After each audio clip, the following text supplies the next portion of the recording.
Okay, I'll go ahead and read Job 38. Let's see, let's start in verse 29. Job 38:29 says, and this is the Sefer version, says, out of whose womb came the ice, and the hoary frost of heaven, who has gendered it? The waters are hid as a stone, and the face of the deep is frozen. Can you bind the sweet influences of Pleiades, or loose the bands of Orion? Can you bring forth Mazzaroth in his season, or can you guide Arcturus with his sons? Know you the ordinances of heaven? Can you set the dominion thereof in the earth? Can you lift up your voice to the clouds, that abundance of waters may cover you? I'll stop there. Okay, so basically why we're mentioning this is to say that for the people who have intrepidation, a little bit of uneasy qualms about, are we studying some, what would be the word, contraband information? No, it's talked about in the book of Job and in the book of Amos and in the book of Psalms. And so this goes back to, if it did go back before the flood, if it did go back to Adam and Seth, then this goes back to before there was a written language, there was this voice in the heavens. How'd they get understanding? There's also, it might be in Psalms or Proverbs, where it says that Yahweh Elohim himself named the stars. We're not given the part of the story where he says who he told that to. Maybe he told Adam, but Adam was told to name the animals. Did Elohim himself say, hey, Adam, you please name the animals, but I named the stars. Those are my zoo. The zoo I gave you, you get the name. Maybe, I don't know. In other words, we're not trying to give definitions to things which are unknowable, but we are trying to take advantage of human intellect and reason and see what Yahweh told us and what we can do with that. So here, I'm going to read something from Isaiah 44. Now, I just happened to bump into this. I'm going to read it out of the Stones Tanakh translation. Thus said Yahuwah, your Redeemer, that's the word Gimel Aleph Lamed, and the one who formed you from the womb. I am Yahuwah, who has made everything, who spread out the heavens by myself and firmed the earth of my own accord, who abrogates the omens of the stargazers and makes fools of the astrologers, who makes wise men retreat and makes their knowledge foolish, who confirms the words of his servant and fulfills the counsel of his messengers, who says of Jerusalem, it shall be settled, and the cities of Judah, they shall be built up, and I will rebuild its ruins, who says to the depths, dry up, and I shall dry out your rivers, who says of Cyrus, and he wasn't yet born, but that man Cyrus would become the emperor of Media Persia, who says of Cyrus, he is my shepherd, he will fulfill all my desires, to say of Jerusalem, it shall be built, and of the temple, it shall be established. Now, the reason I'm reading this piece of Isaiah 44 is that a couple weeks ago, we were talking about this vector way of reading from the origin of 000, the positive aleph, the negative aleph through negative tav, and this section here lines up with the negative tav, you might say, the tail end of the matter. Let me read the previous section of 21, because that's basically right where I said, if this is the negative tav, and again, not positive and negative like good and bad, but two directions sending out from the middle, like if the center of the menorah here, and then you've got one side, and then you've got the other side, that's all. So the origin of 000 is XYZ Cartesian coordinate geometry concept. Here's verse 21 of Isaiah 44. Remember these things, Jacob and Israel, for you are my servant. I fashioned you to be my servant, Israel. Do not forget me. I will have wiped away your willful sins like a thick mist, and your transgressions like a cloud. Return to me, for I will have redeemed you. Sing glad song, O heavens, for Elohim has done wonders, in parentheses. Shout for joy, O foundations of the earth. Break out with glad song, O mountains, O forest and all its trees. For Yahweh has redeemed Jacob, and he will glorify himself through Israel. Now, by saying that this is the negative tav, or the from one side of the 0 point, this is the tav. This seems to be the plan that needs to be accomplished. So by saying this is the ballast underneath, this is the keel under the hull of the ship, and the sail on top of the ship that makes it go is on the other side of the origin point. So if Aleph Tav is a cryptic symbolic reference of the first, the last, the beginning, and the end, as I've planned, so shall it be, as I have purposed, so shall it be accomplished. Aleph, the word that goes out of my mouth, won't return void. It will fulfill its purpose. It'll make it happen. It will happen. So by saying that Tav is the accomplishment of the intent Aleph, then this stuff, the bottom of the keel on the negative Tav side, is to say this is the ultimate objective of why the universe exists. And then by correlating it to the voice of the constellations, the Mazzaroth, this is the ultimate objective. And what is it? Remember these things, Yaakov and Israel. I'm going to retranslate this in a moment. You're my servant. Okay, first of all, it should be remembered. So to say it's a sin to even look and think about them, I don't believe that. That's why we're talking about this. Second of all, Israel, you are my servant. That's not the church.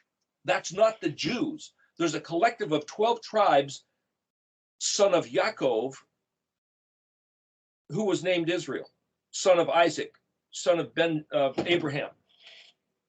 It's a certain side of the family. See, there's two sides of the family of Abraham. There's Ishmael and Isaac, but there was also 6 sons of Keturah. There was Jacob and Esau. Then there was the 12 tribes, the northern kingdom, the southern kingdom. There's these 2 witnesses. That's a different matter. But what I'm saying is, if it says Jacob and Israel, is that 2 different entities? The same? Or they mean 2 different things? If you look at the words in Hebrew, it's completely different, which is what we're going to do here in a moment. I fashioned you to be my servant, Israel. Do not forget me. I fashioned you to be my servant. Okay, well, let's just say that Israel is the Christian church. What are we supposed to be doing? We're going to get married to Jesus when he comes back. He's going away to prepare a place, but we're his servant? We're his bride to be? What are we supposed to be doing? Well, be nice to each other. Okay, help each other. Okay, pray for one another. Okay. Is there anything more to that? Well, is that even the concept in the book of Isaiah? Or does it go back to the Torah? If he gave Israel his Torah because they were betrothed on Mount Sinai, so you've got the 10 Commandments. So if the betrothal, what's called the ketubah, which is the writing, the dabar is translated word, but it also means stipulations as agreed upon by oath. And that word oath is aleph vav tav, which also means a sign or a symbol or a letter of the alphabet. The point is, if the betrothal of the ketubah, the agreement between bride and groom, is the 10 Commandments. I said I think it was last week, that the 10 Commandments then are not for everybody in the world. It's a ketubah, a wedding agreement between Yahuwah or Yeshua. Different matter. between Yahuwah and Israel, or is it Yeshua and his church? The kahal, the assembly? As soon as you make a grand statement, there's all these little details that got to be hammered out. The point is, if this is a wedding agreement between Yahuwah and Israel at large, let's just say that, then the Ten Commandments have nothing to do with the church if the church has nothing to do with the law. What they call the law, the Torah, has nothing to do with them. Neither then does this verse in Isaiah. I made you to be my servant. That word servant is ayin bet dalet, obed, where we get the word Obediah, obed of Yah. This is where in English we get the word obedience. Obey him. Do exactly what he said and don't do what he said not to do. Now, I'm making a big point of that because we're going to find this word Peshinayan. We mentioned it last week. You could pronounce it Pasha. Oh, Pasha. Like, I'm not going to have anything to do with that. It's translated willful sin. It's one who said, though Yahuwah said, do this, I'm not going to do it. He said, sit on the Shabbat. No, I'm just not going to do it. You can't make me. Whatever. All those attitudes, Pasha. Willful sin. Peshinayan. Don't forget me. He says, verse 22, I will. See, here's the thing. I will have or I will. Is it past tense or future? In Hebrew, you can't tell. Wiped away your pasha, your willful sins, like a thick mist, in your transgressions, which is tet aleph, which is basically translated regular sins. Call them mistakes. Like a cloud, return to me, for I will have redeem you. I do redeem you. I am your redeemer. Okay, I'm going to translate this in a little different way in just a moment now. And then verse 23, sing glad song, O heavens. Now, is that rhetorical poetry? O heavens, thou shalt sing. Oh, really?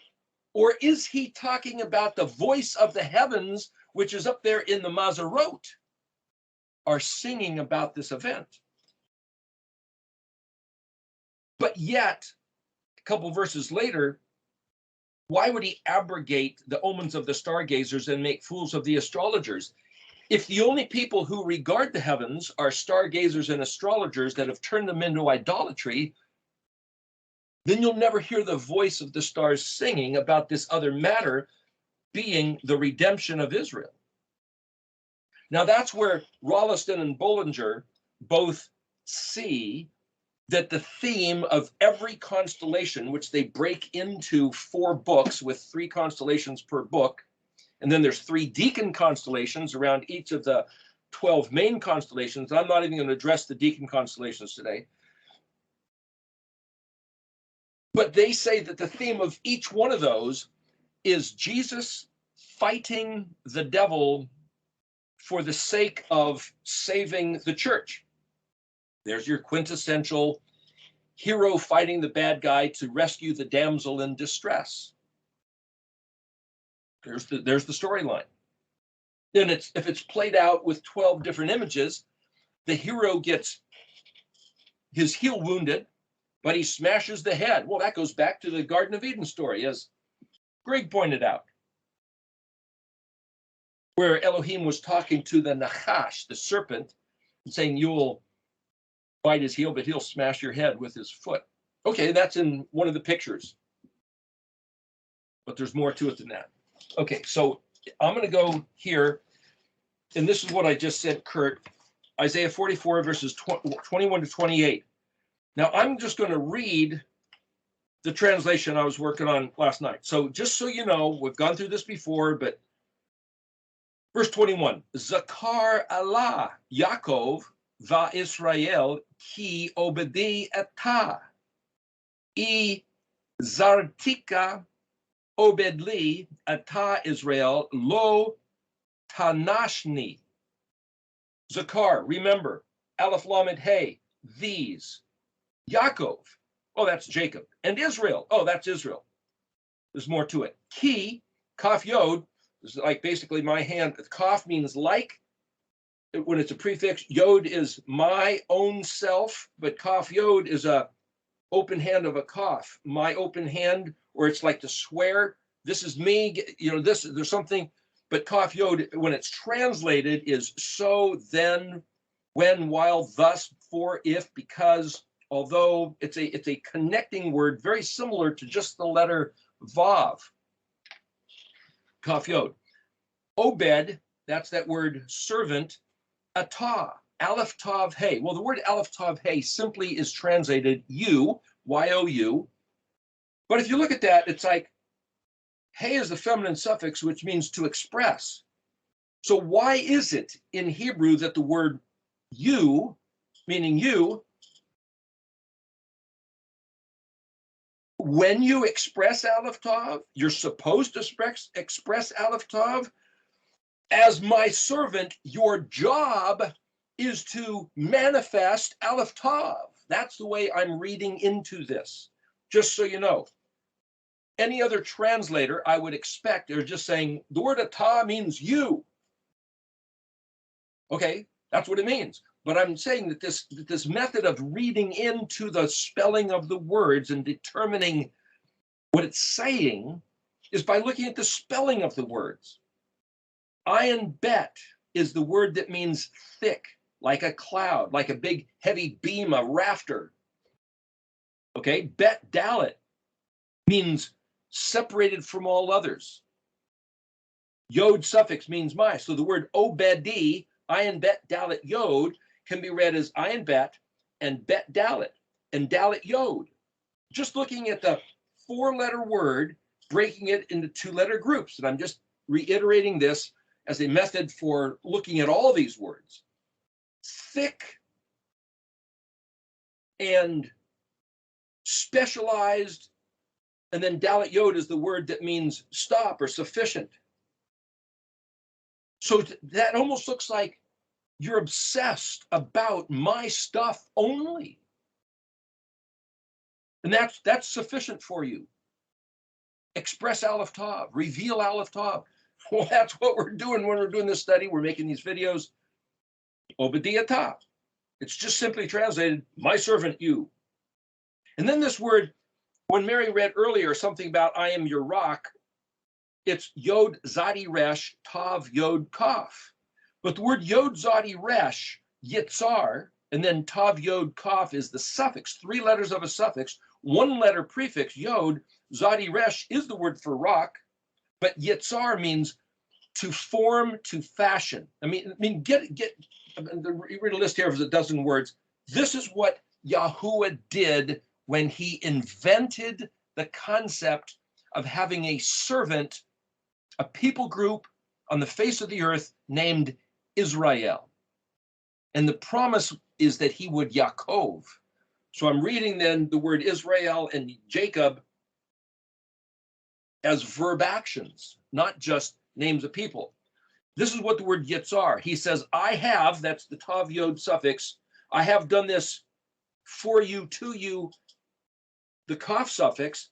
So the word yitzar, to form, fashion, create, to devise or compose, like composing a story or composing a song. Imagination, purpose, bent, propensity, inclination. A yitzar with a nun suffix would be a producer, a manufacturer, or one who framed, like the framers of the Constitution of the United States are the group of men who got together back there in 1776 and wrote it up and gave it its extent, its expanse. Yahuwah did this regarding Israel. Obed Lee. Well, the word Obed is the word servant, but it also means worship, serve, work, obey. Obey me, serve me, worship me, as we fulfill the purpose, the inclination that Yahuwah had when he invented with his grand imagination, he who built the universe, and the earth, the bugs, the birds, the fish, the molecules of every single element. And then he makes Adam, but he then pulls out from Adam and makes the collective 12 tribes of Israel. That's this epitome of his game plan. But the only way for us to appreciate it, cooperate with it, work into its reality being manifest, is to do what he said. If we want to be Israel, then it's not a matter of, oh, Jesus died on the cross so I can have bacon on my sandwich. There's nothing to do with that. Don't be an idiot. Oh, yeah, but the King James translator said it's okay to have bacon. It's okay. He said you could. It's not about that. If we don't walk in his ways as his servant, the whole thing comes to a stop. Well, how do we get his imaginary story, which is not the fantasy imagination, but the reality as he imagined, the story of which is in the stars, which we're going to get to in just a moment? How do we make that happen? We start immediately walking in his ways and doing what he said, which means no more bacon on your sandwich, no more ham at Christmas dinner, no more thinking that Sunday is the holy day, though you don't have to work on Sunday if you don't want to, but it's Shabbat. It's the seventh day that we regard as kadosh. You can go to church any day. You can study the Bible any day. Do not work on the seventh day. And people can change the calendars and make Sunday look like the seventh day. You know in your heart, when the Catholic Church says we changed it on purpose just to prove that our voice supersedes the written scripture, the ketubah, and that any Protestant who regards Sunday as the holy day bows the knee to the Pope by so doing. And they're too stupid to know. I've heard the Catholics say that on the radio. When Yahweh says in Isaiah 44:21, Obed Li, my worship, my servant, Atah, you are Israel, lo, and then here's this word that's translated forget, which is Tav Nun Shin Nun Yod. Well, Nun Shin Hey means to forget. But see, this is not Nun Shin Hey. And I'm letting you know, I'm not going to do this for every verse. But I'm just trying to show you, if you look in Strong's Concordance, if you look in the dictionary, this word is spelled here on the page, Tav Nun Shin Nun Yod. Nun Shin Hey means to forget. It doesn't say Nun Shin Hey. So you got to know that the Nun Yod is suffix and that Tav is a prefix. And the only two letters which has to do with forget is Nun Shin. But Nun Shin Vav Aleph, a derivative also, just like Nun Shin Hey is, means to be married or carried. Carried like a creditor carries your debt. Tav Nun Shin means to transport.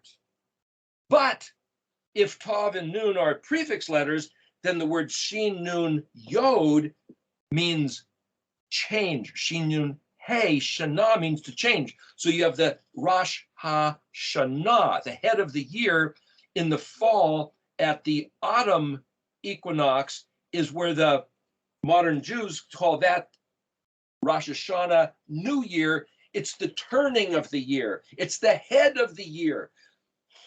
I liken it to a rodeo barrel race. You're on a horse, you run out, go around the barrel, which means you turn around and come back to the first barrel. And if you're doing another lap, you turn around. So the end points are where you turn around. Doesn't mean it's the beginning of the year. It's where you turn around. That's the head. Rosh means head. Rosh, Resh Aleph Shin, or Resh Yod Shin, but it also means foundation and basis. It's a play on words. So to say that the head of the year, is that the top pinnacle where you turn around and come back? Or is that the bottom feet where it starts? It's both. Isaiah 53, is that talking about Israel or talking about Yeshua the Messiah? Both. We'll bump into something like that at the tail end of this. What I'm saying is that then the word Shin Nun Yod, the last three letters of this word means my change, I change. Never will I change. Will I change? Or does it mean that the ketubah, the marriage proposal and agreement by oath, the stipulations agreed to on Mount Sinai, the dabar between Israel and Yahweh, will never change? And so when I heard it preached from a Assembly of God pulpit, God doesn't change, but he changed the rules. Not for Israel. He might have put together a different people group, which is the church. Maybe he did. I don't know. I'm not addressing that. So if the people of the Christian church say, hey, we have a different relationship with him, we don't have to keep the 10 Commandments. We can eat pork on our sandwiches and have a roast ham. Go ahead. But that's not Israel. That's not the sons of Yaakov. If you want to bet that you have carte blanche to do whatever you please, and because you believe in Jesus, that he died for your sins and rose again from the dead so you can go to heaven, go ahead and believe that. I am not going to bust your chops. I'm not going to say that that's not true. But what I'm saying is what he said to Israel. The message written in the stars, if it's to Israel and it's a different message, then it's a different agreement, a different form of the relationship. Why did Yeshua talk about 10 bridesmaids? And why do only 5 get in? They didn't have enough oil. That's not their fault. He was late. Wasn't their fault, but they don't get in. Who was the bride? Doesn't even say. If you want to base your eternal future on the New Testament, bet and promise that you don't have to regard anything out of his mouth. That's your call. Got nothing to do with me. What I've got to do with is, what did he say? He told me, you better not forget that I'm not going to change. Oh, okay. And that I have picked you up and carried you as a creditor, as a marriage relationship, which is why you have that traditional custom of the groom picking up and carrying his bride over the threshold into the house. Same picture. Nun Shin, Vav Aleph. Married and carried the way a creditor carries somebody else's debts. And he could say, you owe me because I made you, I composed what it even means to be Israel. It's my imagination. The producer of a film is the guy who has this idea and funds it and says, yeah, I want to see the story played out like this. And then you've got a director and actors and crew and maybe some other financiers, but it's the producer who has the idea of making that film happen. So Yahuwah is the producer of the film, of the story up in the heavens. Okay, that's verse 21. So similar, verse 23, where it says, ringing cry, heavens, that Yahweh made. Okay, we'll get to that in a second. That's 2 verses in front of us. But what I'm saying is that I'm going to read these verses 21 to 28, and it sure sounds like he wrote a message in the stars that he wants us to know. Verse 21 of Isaiah 44. Remember, recall to mind these, Yaakov, as a consequence, raised to the 3rd power, cubed. That's z-axis. That's what the word Jacob means. Yodai and Kufbet. As a consequence, raised to the 3rd power, cubed, which is a geometrical XYZ, Z is the 3rd axis going straight up. Like Superman, leaping over obstacles.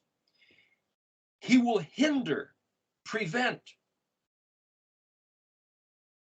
circumvent, supersede at the heel because of tracing footsteps at the end. All that is the definition of the word Yaakov.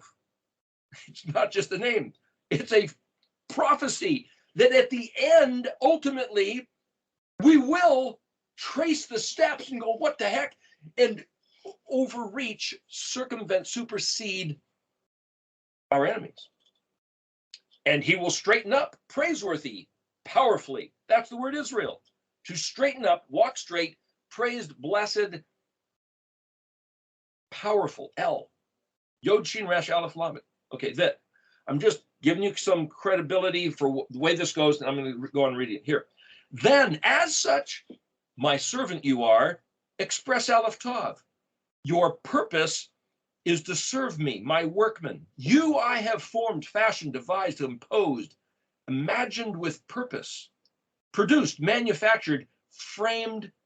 Your inclination is my creation. You are Israel, never changing, no variation. Do not forget, no other claims can be made on you. I am your creditor. Verse 22, I have a really big idea. I have preserved life in spite of striking a death blow with a massive club. Your willful rebellion, I will step, though you tell me not to, is like thick clouds obscuring your sense of obligation by oath. You are guilty. You can't even see it. You have broken our agreement. To find favor, be cleansed, absolved of guilt by sin's sacrifice, you must return to me. Kaf Yod. Then, if, because I will redeem you. Turn everything around. Gimel Aleph Lamed. Verse 23. Ringing, singing, running, places of heavens. Identities that Yahweh made, placed, produced, the association of thoughts, the aim, the purpose is shouts of joy. When things have become terrorized, raking up coals of abhorrence, like what's happening these days, earth broken into pieces breaks into merrily rejoicing, exulting in song, exuberantly. Mountains cry out in song. The heights are pregnant with story, rattling to tell. Creepy, dark, sylvan thicket, dense woods will pour out as a honeycomb, uncovered. Awake! Every tree in the forest is a feature with counsel. Incite the activity. Provoke Yahuwah to act. The price of redemption, to deliver the polluted one, to act as our kinsman savior, not our enemy. He will, akov, ein kupet, follow at the heel. When Israel is straight, he will poetically, as a bracelet chain, make really perceptible, like a string of pearls, toward instruction of Torah. It will be glorious. The scenic decoration as a headdress, a diadem of beauty, finery. He's talking about telling us what the stars really mean. Verse 24, so declares Yahweh your Redeemer, proud to be your El. Gimel Aleph Hey, exalting himself, ruling away publicly, which is Gimel Lamed Lamed and Gimel Lamed Yod. I'm looking at derivatives of Gimel Aleph Lamed, simply translated Redeemer. Uncovered head, rolled away the stone for discovery. Gimel Lamed Vav Tav, exile, captivity, banishment, because the weighty matter of Gimel Lamed Vav Lamed, dung, idolatry. Hey Gimel Aleph Yod, navigating phonetics, we've had the wrong identity of our Elohim. That's the trouble with everything. And when he redeems, it's not just Jesus dying on the cross for our sins. Gimel Aleph Lamed, going back to the root of Gimel and Lamed, those two letters, a revolving door, turning the tables. I'm just showing a look at the derivatives of that word. He formed you. You are his composition, the baby of his womb. You are the one the heavens are pregnant with. As the story is played out, turning picture by picture, I am Yahweh, producing, causing all that is thrown out as a retina, net-like, a display of heavens by myself, stretching out the earth, a stamped, hammered background, my signature. Who am I?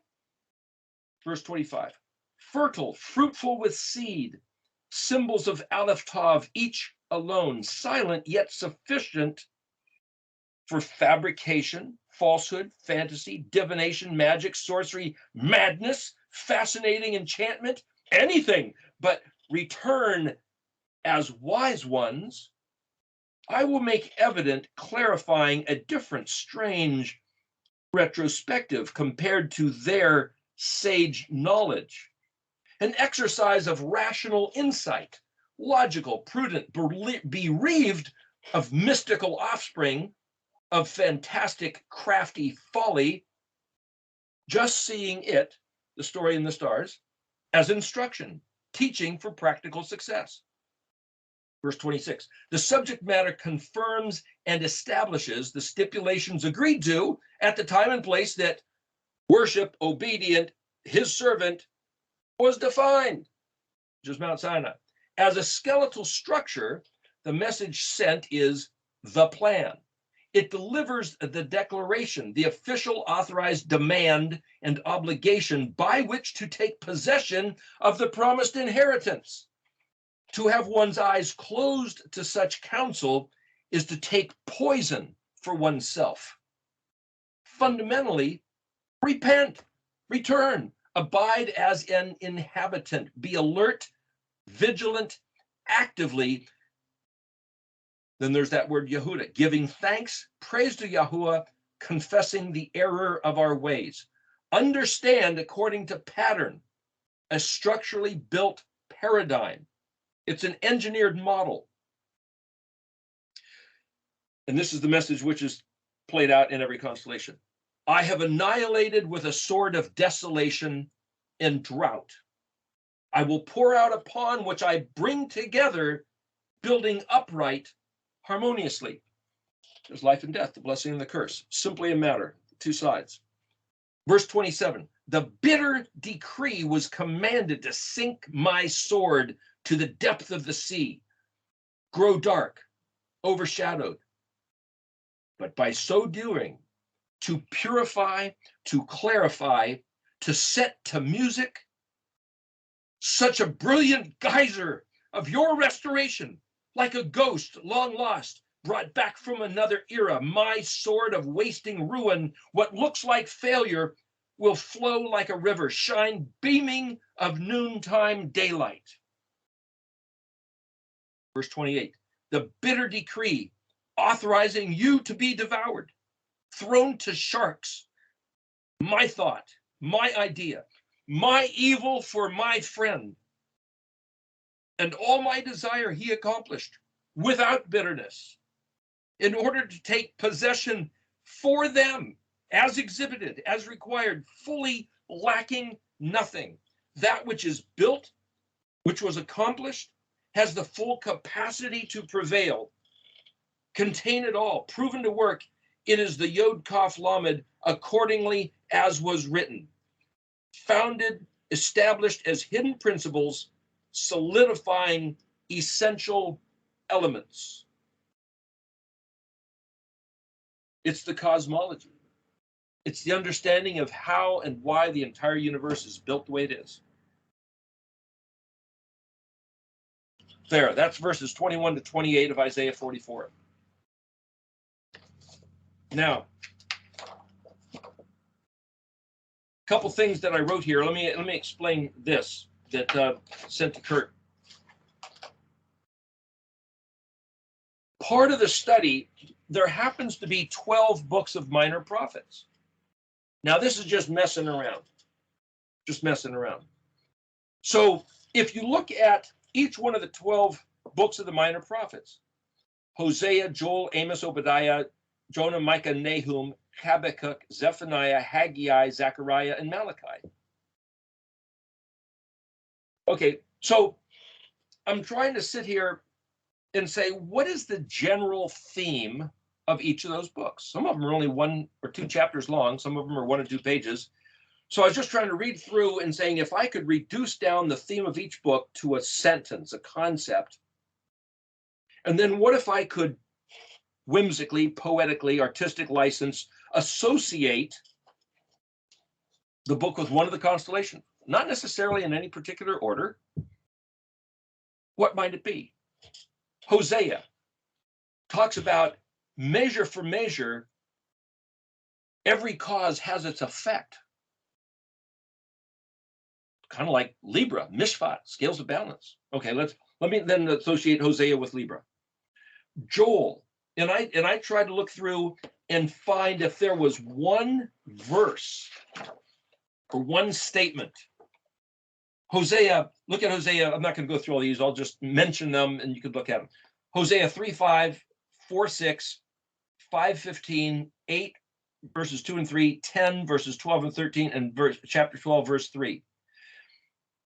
The book of Hosea is about the fact that Israel's been disloyal, and everything they do is what brings history upon them, what we later regard as history. Falsehoods, punishments, arrogance, doom. And at the very end, but there's a better return. Okay, so I'm just associating that with Libra. Joel, there's an army of devouring locusts. Return to the name is the only escape. Chapter 3, verse 5, chapter 4, verses 16 and 17. I'm associating that with Scorpion.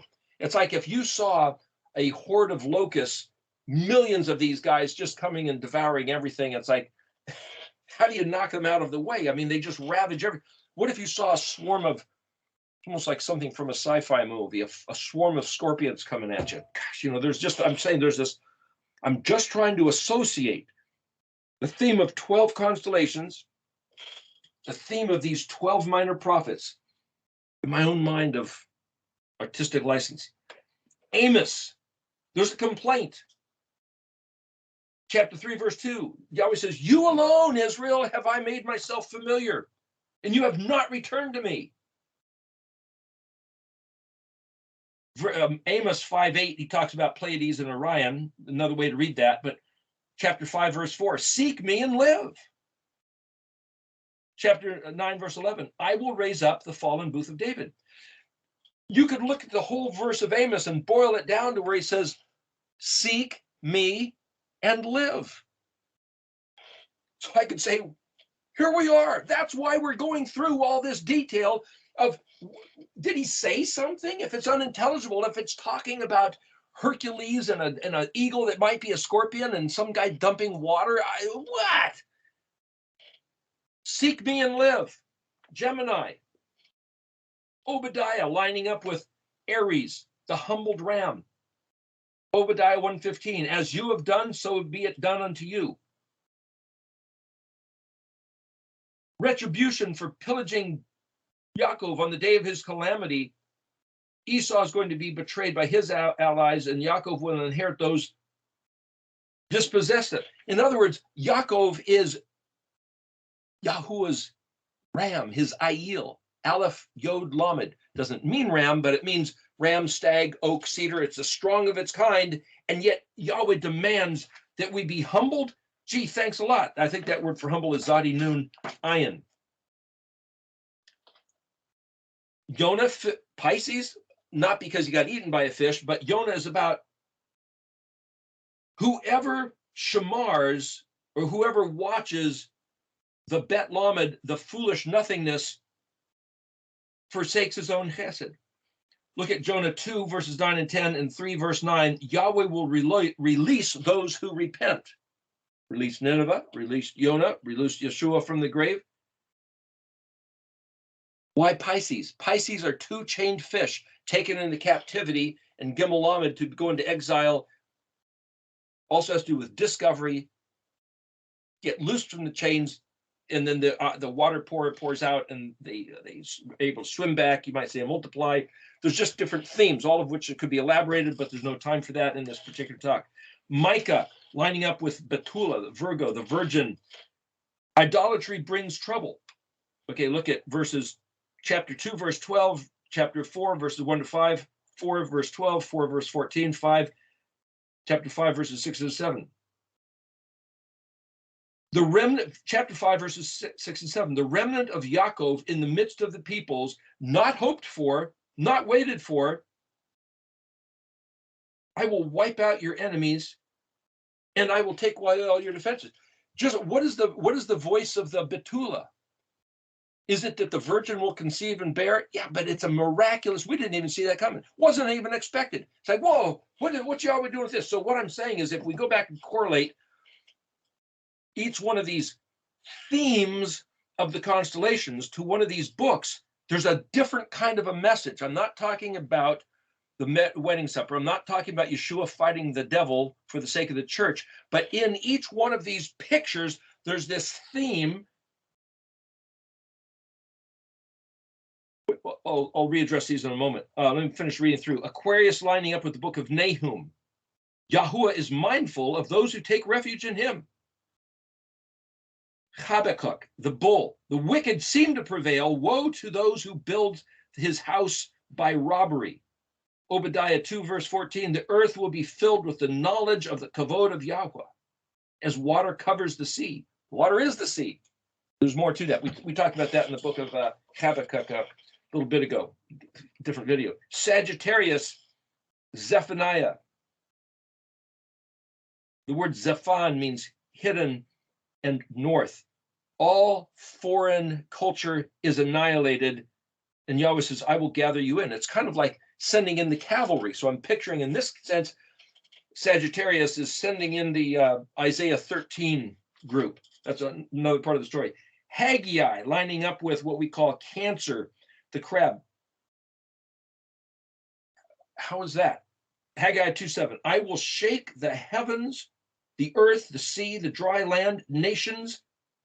It's like there's going to be an earthquake of the cosmos, a cosmoquake. The precious things of all nations will be shaken out of their coffers and end up filling the bet of Yahuwah in Jerusalem. So the two dippers, little and big, Ursa Major, Ursa Minor, line up with Cancer, having to do with being held or contained like a crab, like a shepherd holding. It's like whatever people are holding as their treasures, you're always going to knock them loose. And he said he's going to let the wicked store up all kinds of stuff and give it to the hands of the righteous. Ariel, lion, Zechariah. A few things there. 116, I have returned. 212, he stabbed. Whoever touches you, there's going to come this day when whoever touches the Kadoshi of Yahuwah is like stabbing his own eyeball. Chapter 3, verse 7, go in my ways, safeguard what I said to guard. So it's Shamar, Tashamar. Chapter 4, verse 6, it's not through war. Chapter 7, verse 9, do this or else. Chapter 8, verse 5, it will be paleo. Chapter 8, verses 13 to 16, and chapter 10, verse 9, look those up. Malachi lining up then with Capricorn, honor my name. So there's this little picture like I drew with a circle, like a underwater underlying reason for, that's the fishtail. And then this, like this geyser jumping up, the capricious, the goat.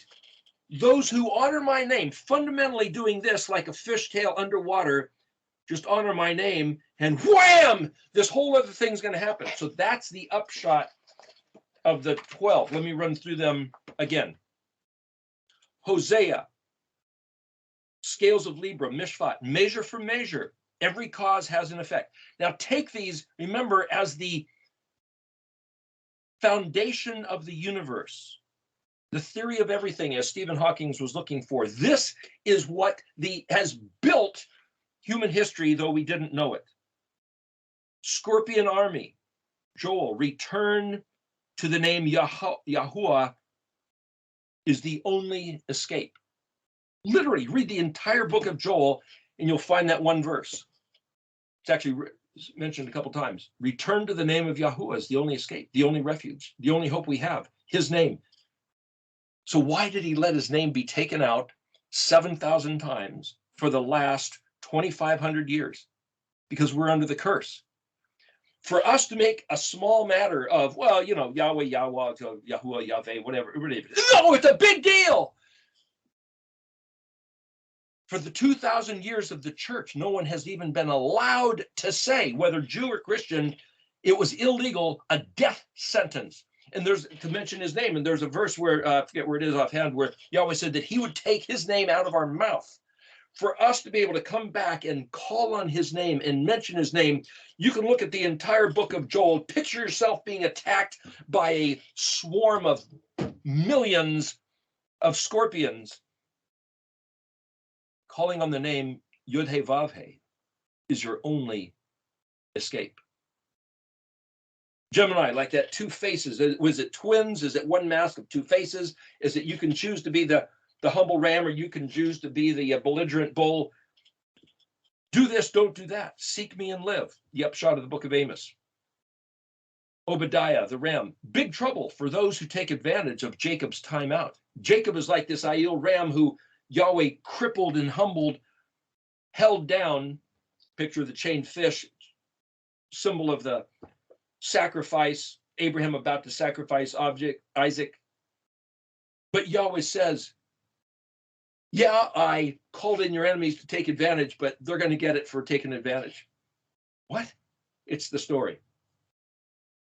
Obadiah. Yonah, embrace idiocy and foolishness and vanity and lose chesed. If we repent to Yahweh, there's release. There's the release. Turn back to Yahweh. What does it mean to turn to Yahweh?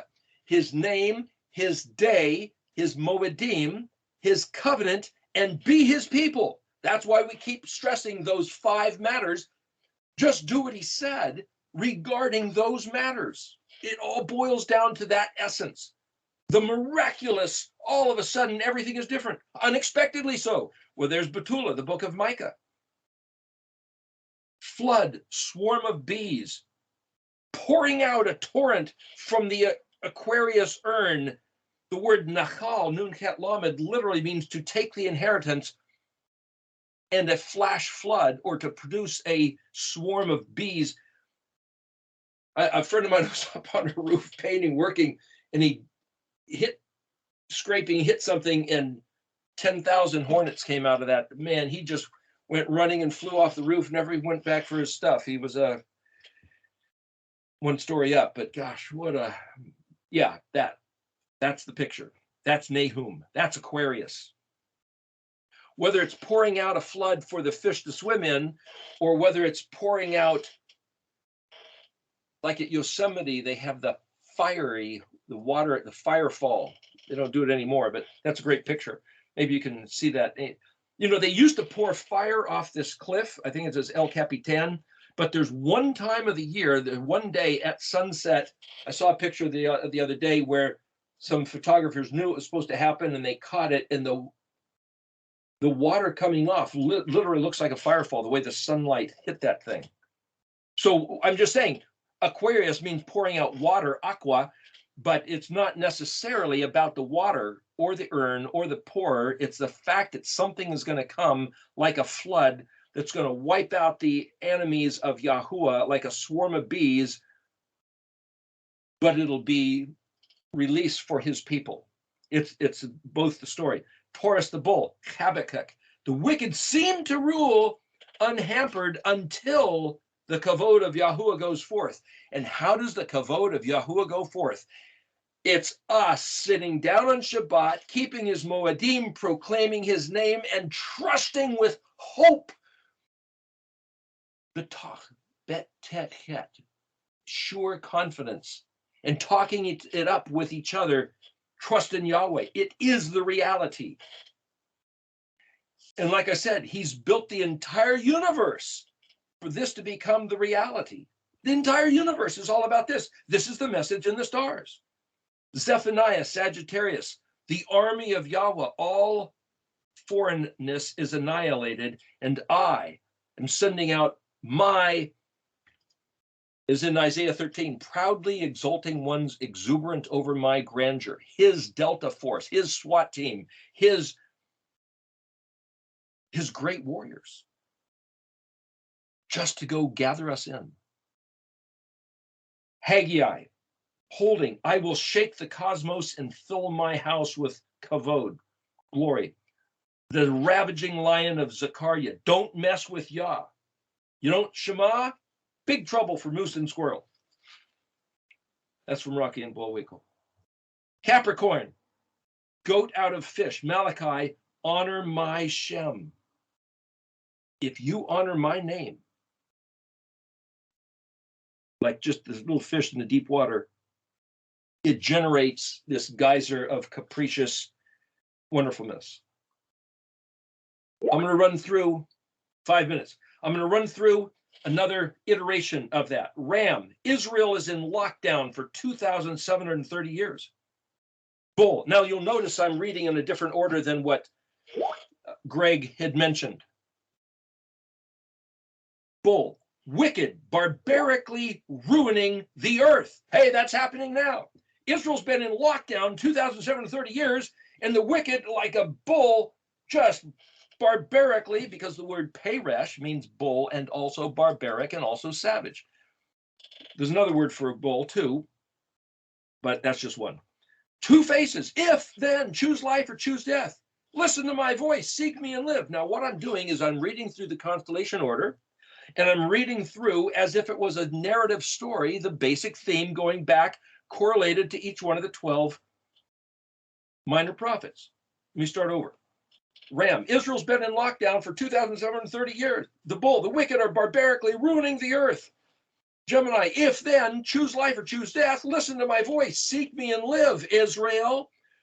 The holding crab, the good shepherd, I will shake the cosmos and fill my house with kavod, empty their coffers into mine. So when you see the wicked, like the gates of hell, buying up all the farmland, and it's like he's going to let them buy it up and then give it to us. Don't worry about it. He's going to give them a flum and turn the tables.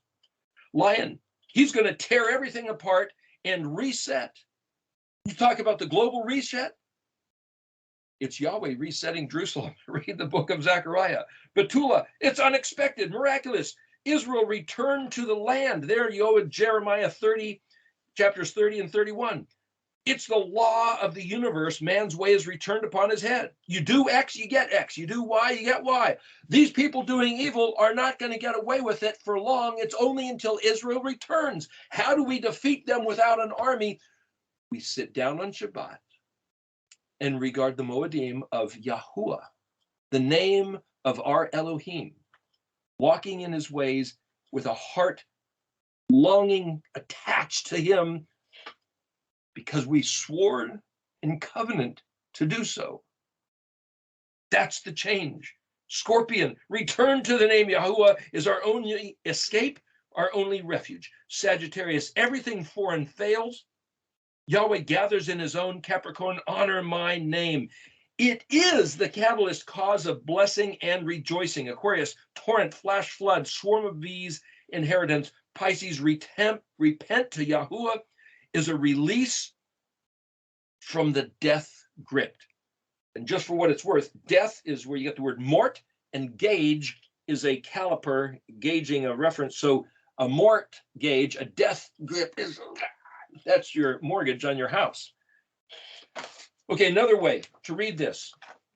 Ram subdued bull ravaging. That's the status quo as of 2010. The remedy, the catalyst formula, Shema and Drosh. Result to be expected, Gimel Aleph Lamed. I'm just reading through again the ram, the bull, the two faces, the Shema and Drosh. It's written on here. We've only got 2 minutes left here. Then reorganization of the world order. Then paleo, miraculous, can't explain, didn't see that coming. There lines up with Betula. Libra, only rational explanation. Shema gets blessing. To go, whatever. That's the word spelled kufresh yod, which is light. That brings the curse. Going back to Leviticus 26. Make it known. Shem, Yahweh is the only rescue. Okay, everything foreign fails. Yahweh sends in Isaiah 13 cavalry. Those about the business of honoring my Shem get the blessings and rejoicing. Suddenly, there's a torrent, flash flood of inheritance, and the two houses of captured fish are reacquainted or reaquatized, to the Eretz Chadashah, the renewed land. There's the story. Again, as they operate in humbleness, Micah 6:8, the word Zadi Nun Ayin, literally, austere, simple, restrained, private, chaste, prudent, and discreet.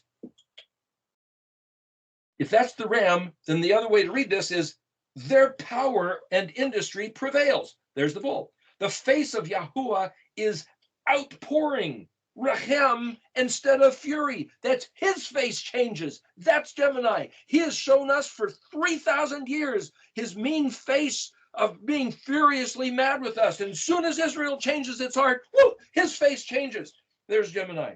The entire system is recalibrated, operating inversion. The great switcheroo, not a single loose end. He says before we will see him tie up every loose end.